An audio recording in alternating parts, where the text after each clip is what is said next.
Hi guys, আমরা এখন যাচ্ছি একটু কলকাতাতে। কেন যাচ্ছি, কিসের জন্য যাচ্ছি, চলো সঙ্গে থাকো, অবশ্যই দেখতে পাবে যে আমরা কেন কিসের জন্য কলকাতায় যাচ্ছি। এটা সঙ্গে থাকলে অবশ্যই দেখতে হবে, তো চলো। তো আমরা যাওয়ার পথে এক জায়গায় মাঝখানে দাঁড়ালাম, এটা হচ্ছে ভোজেরহাট। বোরিং লাগছিল অনেকক্ষণ বাইক চালাতে, ওই জন্য ওখানে দাঁড়িয়েছি। দাঁড়ানো একটু চাটা খেয়ে তারপর চলো আবার বাইক চালানো স্টার্ট হলো। চলো, অলরেডি আমরা হাতিশালা থেকে নিউ টাউনের পথে রওনা দিয়েছি।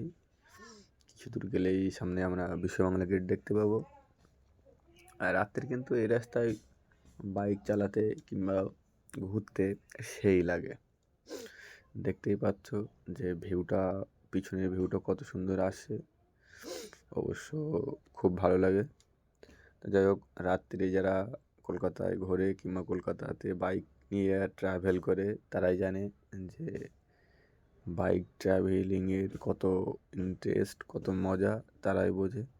তো যাই হোক, দিনের বেলা কলকাতাতে ঘুরতে তো খুবই বোরিং লাগে, রৌদ্র তাপ নানান সমস্যার জন্য, কিন্তু রাত্রে কলকাতাতে ঘুরলে একটা সেই লেগে। যাই হোক, অলরেডি কথা বলতে বলতে আমরা বিশ্ববাংলা গেটের দিকে রওনা দিলাম। দেখতেই পাচ্ছ সামনে হচ্ছে বিশ্ববাংলা গেট এবং বিশ্ববাংলা রেস্টুরেন্ট যেটাকে বলা হয়, সামনেই দেখতে পাচ্ছ।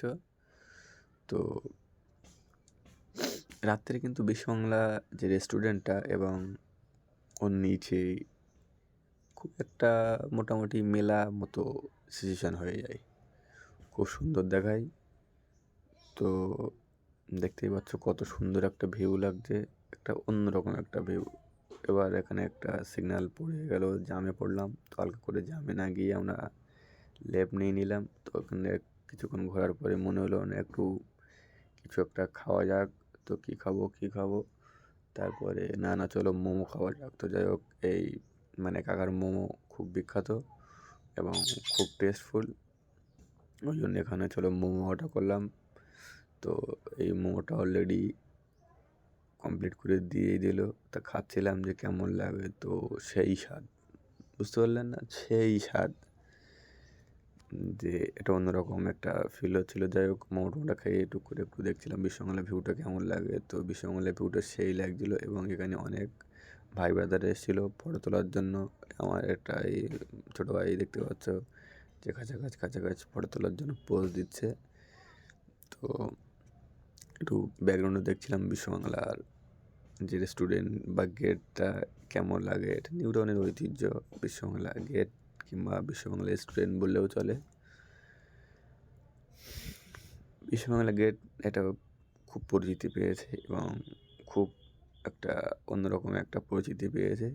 তো ওখান থেকে বিশ্ববাংলা গেটটার দিকে তারপরে ছোটো করে চলে এলাম একটু ভেলপুরি খেতে। সাইডেই যে হালকা করে নিলাম, এটা কি হচ্ছে ভেলপুরি। মোমো খাওয়ার পরে একটু ভেলপুরি খাওয়ার পর ওখানে একটু অন্য এক জায়গায় যেতে হবে, একটা শপিং মলে, আরও কিছু জায়গায় একটু ঘুরতে হবে। তার জন্য অলরেডি ওখান থেকে বারোই পড়লাম, গাড়িটা টুক করে পার্কিং করলাম। পার্কিং করে টুকটুক করে এগিয়ে গেলাম। দেখতে পাচ্ছ যে আমরা কীরকম জায়গায় আছি। তারপরে চলে এলাম এই শপিং মলটা। এখানে গিয়ে অর্ডার করলাম, চিকেন পকোড়া ছিল, যেগুলো ছিল সেগুলো খাওয়া দাওয়া করলাম। ওর মধ্যে ক্যামেরা অ্যালাউ ছিল না, তার জন্য ক্যামেরা করতে পারিনি। যাই হোক, তারপরে আমার এই ভাইটা টুকটুক করে বলতো কাছাকাছি আমার করে ছবি তুলে দাও, এখানে ভিউটা ভালো আসছে, তার জন্য এগিয়ে করে ছবি তুলে দেওয়া হচ্ছিলো। তো যাই হোক, ছবিটা তোলা হয়ে গেল, হওয়ার পরে আমরা চলো এটা অন্য সাইডে যেতে হবে। তো কী করা যায় বলতে, চলো মেসেজ করতে হবে। তো চলো, যাই হোক, আমার ধরে বেঁধে এখানে বসিয়ে দিল মেসেজ করতে। তা সেই সুন্দর লাগছিলো, কিন্তু খুব শিরশির লাগছিলো। আমার প্রথম দিন তো পা তোলাতে অনেক শিরশির লাগছিলো। তো যাই হোক, অনেক কষ্ট করে 10 মিনিট